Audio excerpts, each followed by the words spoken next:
Strikers Pamilya. Likas na sa buhay ng tao ang mapangusga, mayayaman man o hindi, walang pili mapangmata.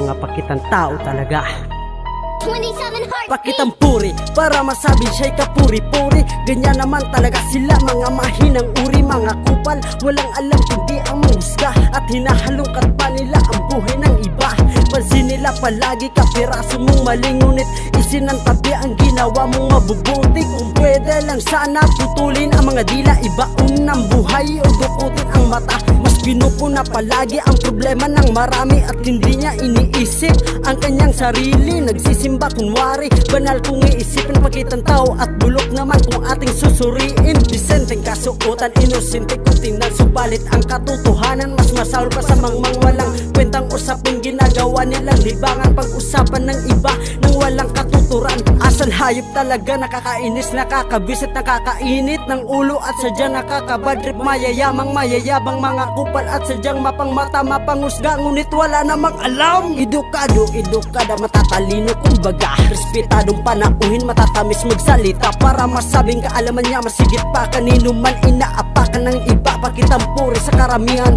sawari, mabait at mabubuti sa harap. Pag ikay nakatalikod, usapin ay talamak. Sandamakmak mong kakilala, kapamilya at kaibigan, lahat sila nagkakaisa upang ikaw ay pag-usapan. Yan ang katotohanan, kailan may di maitatago. Alingasaw ang baho ng lihim na nakatago. Masakit ba ang masaktan? Masapal ka ng katotohanan. Nahukay ko ang lalim ng pinagbaunan. Malaperlas ang kinang at talaga nakakasilaw. Pag sinundan mo ang yapak nila, ikay maliligaw at walang matatanaw. Naliwanag sa dilim na para bang isang bulag na may matang nakapiring. Mga mapagpanggap, kunwari sila'y mababait, puta piting talang kaganyan. Pagpuno ka ng inggit, matatalino, ika nga bulok naman ang pag-iisip. Ibinta mo ang utak mo kung di mo ginagamit. Yan ang sabi ni Luni para sa marami, mga bubo at tanga.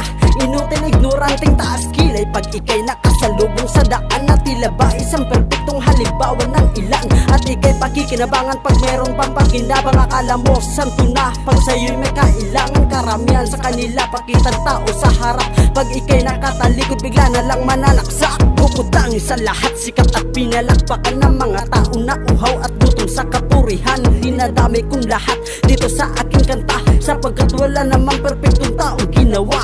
Ang ating Diyos na siya namang pinakamataas. Mga ungas, perpektong uri kung magmataas. Hawak mo na ang batas, tinatangkilik ng ibang maharlik at maralita. Ikaw ay sinasamba pagkat walang ibang inisip kundi buhay marangya. Proud akong Pinoy, ngunit nahihiya't nasusuka sa mga tao na sobrang kapal ang pagmumukha. Nakakahiya maging Pinoy, nakakahiya ating bansa.